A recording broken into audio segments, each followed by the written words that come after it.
Welcome back to the channel, everybody. I am Mick Alphanine. Shout out and happy Father's Day to all the fathers out there. All right. Say happy Father's Day, just like we said happy Mother's Day. Now, I want to say something. Do you remember when we covered an article, maybe about a week or two back, when Janet Yellen was talking about how the dollar was going to decline, but it will be a slow decline? Type that into Google so you don't think I'm just talking, just in case you didn't see that article in that video. You know the dollar's in trouble when Janet Yellen, the U.S. Treasury Secretary, has to actually admit there is going to be a decline. Don't get me wrong. The dollar's been in decline for quite some time, especially as far as you're talking about losing value and value fluctuations and such and buying power. Of course, we know that. But the significant difference is when you have a U.S. Treasury Secretary admitting it. Wait a minute. And don't worry. We're going to get to the XRP articles. But this all ties in. We have to keep up with this information to know how fast and how impactful the new financial system is going to be when it's deployed, right?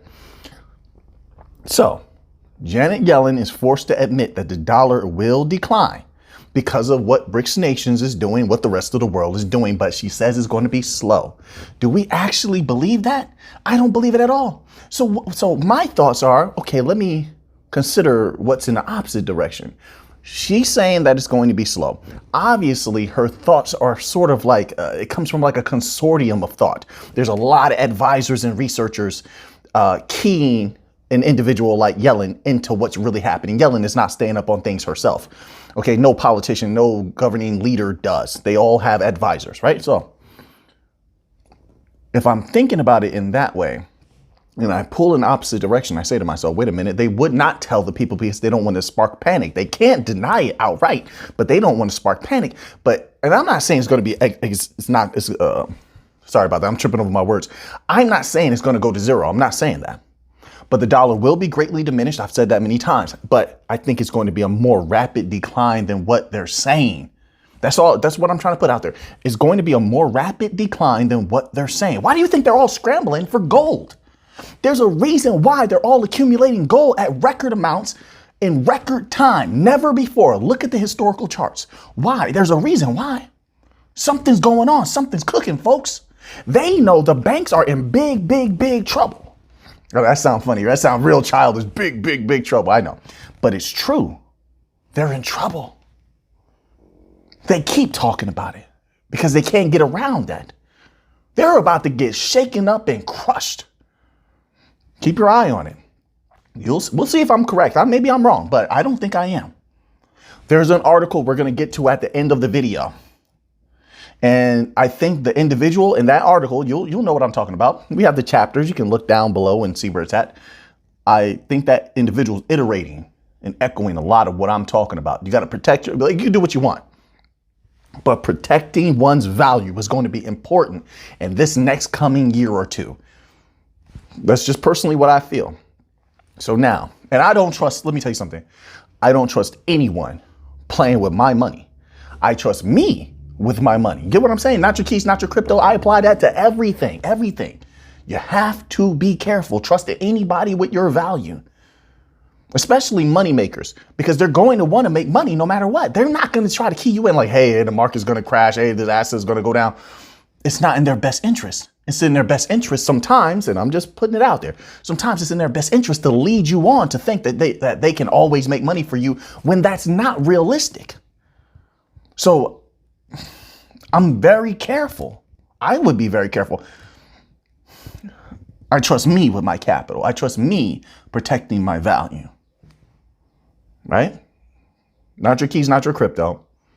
Apply that to everything. Not advice. I'm just putting that out there. Right. So now, finally, Alfred, we're going to get to that first XRP article. We're here for XRP. We're not here for all that other stuff. I know. What are we talking about again? Oh, yeah, XRP. So this article here is from U.Today, and it's titled Ripple versus SEC Law Veteran. We get one reputable person after another telling us what we already know, dropping the bombs. Law veteran thinks settlement is unlikely. Is that so? Let's read what this person has to say. It says, in a recent Twitter exchange, members of the XRP community saw insights from Mark Fagel. He's saying a little bit more. Okay, sir, you're starting to pop out a lot. All right, let's see what you have to say. It says, a former lawyer and SEC functionary. Regarding the ongoing case between Ripple and the SEC, in particular, one of the community members questioned whether the watchdog would risk a trial. Oh, you want to test us? I wish you would. Against Ripple, I wish you would. Make our day. Make our day. We will rip you to shreds in trial. And you know this. And you know this, man. Who said that? What movie is that from? Yeah. I'm showing my age now. Like, oh, man. That's from old school. Yeah. It says whether the watchdog would risk a trial against Ripple or opt for serious settlement talks. Yeah, because we have you in that chokehold. We have you. You're going to have to tap. They're going to tap sooner or later. Rear naked choke. They have to tap. Armbar. Kimura. They're going to have to tap. Just personally how I feel. That's personally how I feel. It says considering the potential ramifications for the broader crypto-related lawsuits against Binance and Coinbase. That's what I'm saying. I don't think they want to go there. I really don't. Because the precedents that we can set against them are just mind-blowing. And Coinbase and Binance will feast on what we've done. You already see what they're trying to do. They're trying to connect with us. They're trying to get the information that we already have. What do you think is going to happen? We go to trial and we start shredding you up. Yeah, we start chewing the SEC up. What do you think is going to happen? All the while, everybody's watching the bank coins run wild. Just off the speculation, just off the anticipation before you tap out and the referee saves you. Let's go here. It says, Fagel responded by stating that while a settlement would not establish legal precedent, you see? That's exactly what I'm talking about. I'm telling you, I don't know why they wouldn't try their hardest to do that. It would be the wise thing to do, but we haven't known. The SEC as of now, I mean, no disrespect, they haven't been the wisest. Says it could potentially have significant implications. There's a balance to everything. Remember that. I joke around a lot, but I'm trying to impart a little wisdom here. There's a balance to everything. So there's going to be some pluses and minuses. You're going to have to take some losses at some point. It's just the way that it is. Sometimes you got to take a minor loss to get a major victory. That's how it is, right? Thus, it may be that way for the SEC. We will see. It says, however, he expressed doubts about the likelihood of a settlement, noting that if one were to occur, it would probably have happened already. Never say never. Never say never. What movie was that from? You know that one? It says Fagel further mentioned that the impact of an injunction on future XRP sales remains a contentious issue. We're going to win that. I'm not worried about it at all. It says correct, the settlement wouldn't be legal precedent, but if there were a settlement to be had, it seems like it would have happened already. This is from his tweet. Presumably the impact of an injunction on future XRP sales is a sticking point. We're going to win that. All that secondary sales stuff and all that. We're going to destroy them, in my humble opinion. Why do I say that? Because we already have precedent set in the LBRY case, and there was another case that was favorable towards us. I mean, see, a lot of people forget those other things that have occurred, but I have not. I have not. Fagel's stance echoes his prior statements reported by U.Today, who's been doing a good job, by the way, wherein he predicted an imminent ruling in the SEC's case. We covered that article the other day where he said there's like days or weeks left. I can't wait. Yes. Let's get it going. I'm ready. Says he further noted that a recent unsealing order by Judge Torres implied that the court had already determined its forthcoming ruling. That's what we covered in the video the other day. So we're going to move on to another article here. Once again, this one was from U.Today if you want to read the rest of it, okay? All right, so now let's move on here. So this next article here is from Cointelegraph.com, and it is titled, Ripple CEO Brad Garlinghouse has warned that as Ripple's legal battle against the United States SEC is coming to a close. Notice how they're all saying this. We have to be close, folks. I mean, maybe they're just excited. I doubt it. Maybe there's a mix of excitement and truth, but they're all saying this. Even the SEC guy is saying that. The former SEC director is saying that. So we might be close, folks. Oh, and it's getting exciting, I'll tell you that much. But let's continue on here. It says, and I don't mean to get excited and just do something irrational. I'm just saying it's very interesting. That's all I'm saying. It's very interesting. All right. Try to remain balanced over here. So it is only the beginning of a larger battle for the industry, and the fight for regulatory clarity, quote, has to continue. Yes, I agree with that 100%. However, first, we're worried about the bank coins and taking that bank money. That's what we're here for. Okay. Ripple is here for that bank money. Let's not pretend. Quant is here for that bank money. Stellar, as much as they like to say, oh, we want to help the world. Look how many banks and big businesses they're working with. They're here for that bank money. Algorand makes no secret of it. They're the most balanced, but also they have so many banks. It's ridiculous. Hedera is there for the banks. So let's get the bank coins clarity first. The rest of the industry, look, of course, what we're doing is going to be beneficial to the rest of the industry, but the rest of the industry has to pull their own weight. They chose not to battle. They're going to have to battle. So they'll benefit from the precedents that are set legally. But in my humble opinion, I'm not concerned with them. I'm not. The utility coins have a very special position. Bank coins, utility coins, all together, right? We all serve a certain purpose. So I think that they will fare very well in all of their different battles. But the regular crypto, that's on them. I can't be concerned with that. We have to stay focused on what's in front of us. All right. If we lose focus, then we'll lose everything. Everything. Stay focused and win the championship. All right. Focus, focus, focus.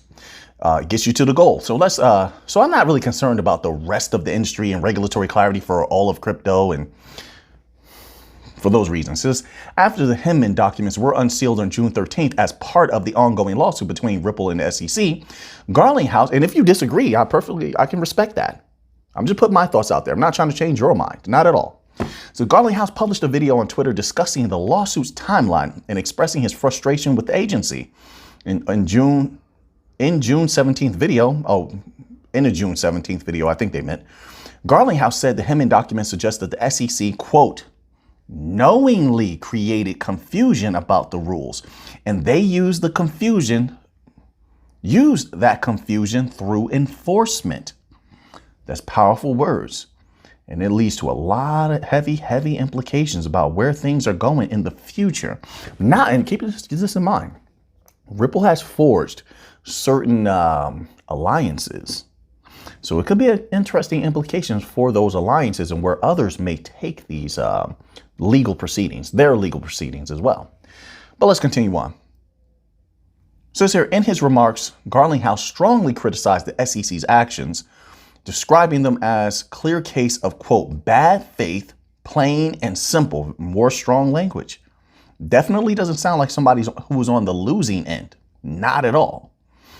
He believes this attitude was present from the very beginning of the lawsuit against Ripple, which was initially filed in December 2020. That stuff we know. Everything's looking good so far. Did you all see that? Did you all get to see that video I put out a couple days back? I don't know if it was 2 or 3 videos ago, where Ripple was working with the bank, Central Bank of Colombia? Wait, did I put that video out? I don't know if I did. I think I did. My apologies, everyone. There's so many videos. I shoot videos sometimes and I feel like it's not good enough, and then I might not put it out. Then I put another one out and I don't remember what I put out, what I didn't put out. My apologies. But yeah, if I didn't put it out, I'm pretty sure you all know by now that they're working with the Central Bank of Colombia. Like, they just keep on winning. Everything's looking good right now. Let's hope it continues that way. That's just personally how I feel. You can disagree with that. Perfectly fine. Says he believes the SEC is, quote, looking to kill innovation. I believe that as well. I believe that because a huge swath of the banking industry, right? We have many allies. We have many parts of the banking industry that will congeal with us. But some of them, if you remember from early on, they took an opposite position to us. They're afraid of us when they really shouldn't be. They should have been afraid of the central banks. They should have been afraid of the big banks that are eating them up right now. You see how it's working? You see how those small banks and medium banks getting crushed, and then the big banks come in and buy all their assets, take them over. You see that? Didn't I say that a year and a half ago that was going to happen? Didn't I say that? And they didn't listen. and they got eaten up. And let me tell you something. There's 900 more banks at risk, and they haven't been looking so good as of late. You take a look at the data yourself and you make up your own mind. But more of them are going to get chewed up by the big banks, mark my words. And then some of them, the FDIC can't even save them. The government's saying, hey, we're not even going to bail you out. So maybe they won't even get eaten up. They'll just go belly up outright. As has happened before. I'm not going to mention certain names of banks, but you know what we're talking about. We covered those banks before. This was about a year and a half ago. They've been having major problems. And now you have all of these cyber attacks going on. We covered that before. So they're still, the rate of cyber attacks on banks has been increasing. It's been unbelievable. And what they've been doing, if you've been reading a lot of the banking articles, they've been just letting people take the losses, which is questionable legally. But you already know. I mean, you read I know you read the articles. It's very questionable. But the question, the thing about it is, are any of these customers taking legal action? That's what I'm not getting follow-ups on that. I'm not getting more information on that. So the customers are saying, well, the banks are taking certain actions towards us. We reached out to them. They're saying, no, they can't help us, but they're supposed to. That's against the law. This is what they're saying. But I'm like, well, are you taking any legal action? Are you lawyering up? Or, how's anything going to change if you don't? I don't understand that. Anyway, they're in trouble. That's all I'm saying. There's a lot of trouble going on here. So they're trying to hold back the new financial system, that little small group. Listen, that small group has a lot of money. That's the problem. They have a lot of money, a lot of influence. There's a lot of people in their back pocket. That's just the way that it is. I'm just calling it how it is. That's it. So, it's taking a little time to defeat them and get over these speed bumps, So anyway, so that's why I think that they're doing that. They're in trouble. They're trying to hold us back. They're not really doing a good job. We're continuing to move forward. We're continuing to dominate, and hopefully that will continue. Everything's looking good. All right. I just like to put all the facts out there. Well, the facts as I know them. All right, so now let's continue on here. So we have this article here. This article is from U.Today, right? They're doing a great job over there. Make sure you check them out. Read this little tidbit here. This article is titled, BitGo CEO reveals why he wants Ripple to win. I want Ripple to win too. Let's see what you're talking about here. All right, so it says BitGo CEO Mike Belsch recently lit a match. He lit a match. You better not. Hey, this better not be clickbait. Clickbait. You better say something powerful. He lit a match under the ongoing debate surrounding the Ripple versus SEC lawsuit.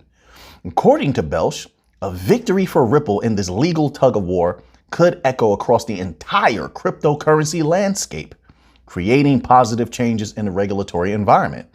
All right, that's not a fiery thought in my opinion, but let's continue on. Maybe he said more. In his tweets, oh no, he's on Twitter. He's about to draw some controversy. Okay.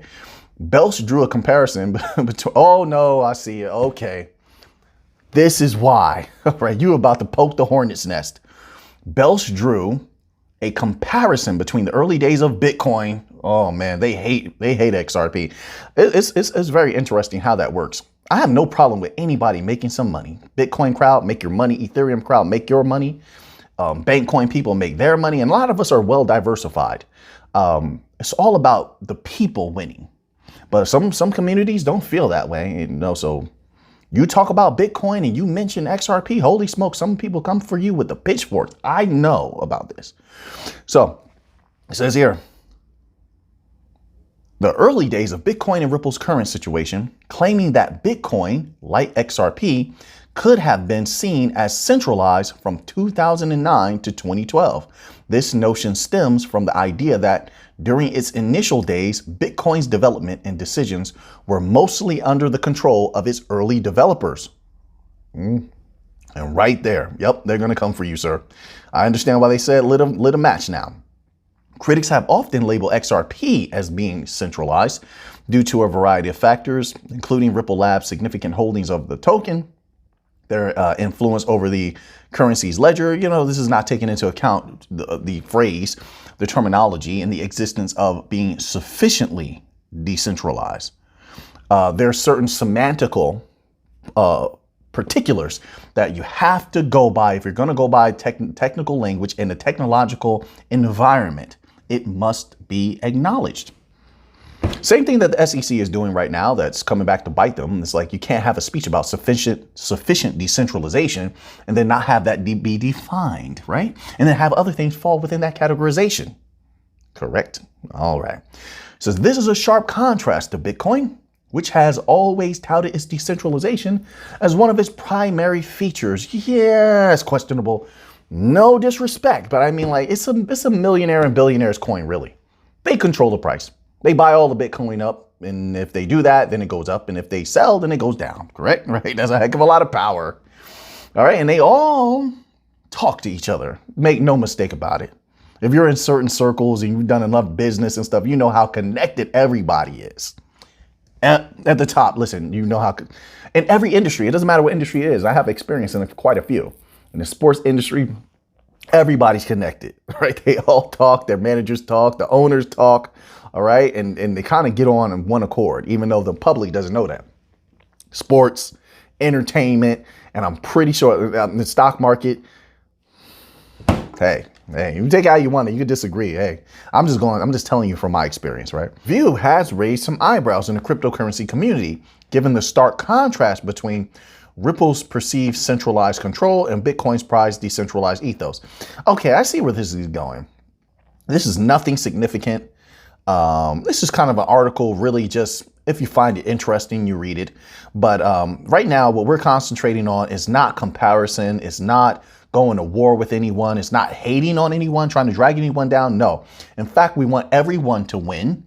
If you have Bitcoin, make a lot of money with Bitcoin. If you have XRP, we definitely want to make a lot of money with XRP. And we want to defeat the SEC. We're staying focused. And hopefully all of crypto can win. All of legit crypto can win. We're going to walk forward into the future. We don't need to be at odds with each other.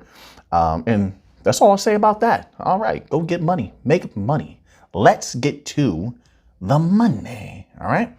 So now let's move on to this little interesting piece about Stellar, right? This was retweeted by Stellar, and it's on medium.com. And at first I was about to go off for a second.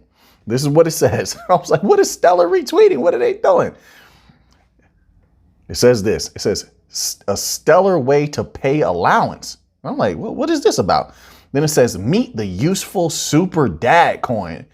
And immediately I'm just doing research. I'm relaxing. And I shot up. I'm like, what? I said, I know Stellar better not be pumping any meme coins. Because I'm about to get you, Stellar. Yeah, I'm about to get you. You better not be pumping no meme. What's a super dad coin? Then I'm looking at it. I'm like, oh no. No. USDC, right? I'm looking at the acronym of the letters. I'm like, oh man, they got me. This was genius. I'll admit it. Listen, I'm all about promoting anything that's going to bring more traffic to Stellar. I want all these people having Stellar wallets. If the USDC is how they're going to get a Stellar wallet and have to hold a little XLM, and who knows? And in the future, let me tell you this, okay? Listen, fiat is going to be greatly diminished. So I don't see stable coins being the way of the future around the world. And nobody, not nobody, most people around the world are not going to be using US dollar. They're not. And so thus, they're not going to be using a stable coin that's based on a US dollar. This is logical. So then what are they going to use if they want to use Stellar? Sure, they can use some other stable coin, but guess what? They can also use XLM. Other people around the world don't have a problem using native coins, native tokens. And they want to make some money, right? So they may hold XLM, they may use XLM, and the gateway to that may be something like a stable coin of some sort, some stable coin for a euro by Circle or USDC. Whatever way that we can get Stellar wallets into their hands, I'm all for it. And bring that congestion. I want all the congestion. Put everything on Stellar. Oh yeah, let that surge pricing kick in. I can't wait for surge pricing. I want all the congestion in the world. But We'll see if that happens. Maybe that happens in the future. We'll have to wait and see as we get regulatory clarity and we can start rolling everything out and have everyone using as much crypto as possible. We haven't gotten there yet, but we're making steps there. But I'll say this about this article here. This was interesting. It was fun. It definitely made me laugh a little bit. Stellar. This is how you do things. Make it fun. Make it interesting. You know, I don't know if that they directly did this. I think somebody else wrote this article and they just retweeted it. But this is how you get your information out there to the people. You say you're going to bank the unbanked, make it fun. Get out there, get people with personalities. And then, yeah, you can have everyone using Stellar wallets, but you have to have it marketed properly, right? And so I like what they were doing here. I like what they were doing here. In the future, as they're beginning to expand and you start weaving your way into regular neighborhoods, which should be your goal. If you're banking unbanked, you should be weaving your way into regular neighborhoods around the world. The goal should be to replace not just like small banks, or not even replace, but to congeal with, but to either congeal with or replace check cashers, right? Outright, and not rely, and I say this, not rely on MoneyGram or some other entity, no, but providing standalone opportunities, standalone advertising for those who may not be able to access MoneyGram. They can access things right from their phone. And people will say, well, they have that already lit, but it's not pushed heavily. They have to push it heavily, especially, let's say, like in the West, where everyone has retreated. There's been a heavy retreat in the West because of the lack of regulatory clarity and the trouble that the SEC can bring you and other regulators. But once that eases, then there can be a massive push. People in the West are ready. They're ready and they're willing and they want to, but they're holding back because of that trouble. But something like this, that technique, Stellar, don't forget this article. Don't forget this article. All right. And there's always time to bring in, you have brilliant minds. You can bring in personalities with charisma and such, and they can put together good advertising and pushing certain wallets and such like that. People can use USDC, XLM, whatever, once there's regulatory clarity. All right, that's all I'm saying. Don't forget this. This type of article here, this type of creativity, this is something you're going to need. All right, and I tell you what, not all bank coins can pull it off. Not all companies can pull it off. So this is special. It's special, right? Don't forget it. It'll put you ahead of the curve in the future. Charisma and creativity go a long way in business. And if people like you, they will run to get your product. Simple as that. All right, so now we're going to move on here. We're going to move on a little bit here, okay? So now we're going to move on to this article here. It's from news.bitcoin.com and it's titled Economist. This is the one I was talking about. Economist Peter Schiff, US dollar decline will be far greater than Yellen warns. So even he understands that. We covered about 3 articles where Janet Yellen was talking about the decline of the dollar, didn't we? All right. And now we have Peter Schiff saying, hey, it's going to be a little bit worse. Even I've been saying that. How can the decline be slow if the BRICS nations are working at a breakneck pace? We just had Egypt apply to join the BRICS nations yesterday. Did you see that video yesterday? That's major. Let me calm down. Let me see what Mr. Schiff has to say. It says here, economist and gold bug Peter Schiff issued more warnings. I love how they have to throw that out there, gold. Listen, it doesn't matter if you're into gold or not. The truth is the truth. They try to put that in your life because it paints this picture that the individual is against the dollar because they're pro gold. Listen, I make money with the dollar. I make money with gold. I make money with platinum. I make money with silver. Silver, not so much. Silver is like the fluctuations are so small, but still we're doing good because we got in at a low. You get what I'm saying? But you get what I'm saying. I make money with crypto. It doesn't matter. The truth about the dollar is the truth. That's what I'm saying. But they put that in there to sort of paint a negative light of the person, that they may have an agenda why they believe the dollar will go down or something. Listen, the central banks around the world are buying gold at record amounts no, whether the dollar is strong or not. Are you watching the DXY? DXY is green, they're buying gold. DXY is red, they're buying gold by tons. Let's continue on here. Economist and gold bug Peter Schiff issued more warnings about the U.S. economy, the banking system, and the U.S. dollar in several tweets this week. Treasury Secretary Janet Yellen warned, another warning, during her testimony before the House Financial Services Committee on Thursday, that there would be, here it goes, a slow decline in the U.S. dollar. Why is no one talking about this? This is major. She's admitting that the dollar is dying. Now, like I said, I'm not saying it'll go to zero, but we're talking about it being greatly diminished.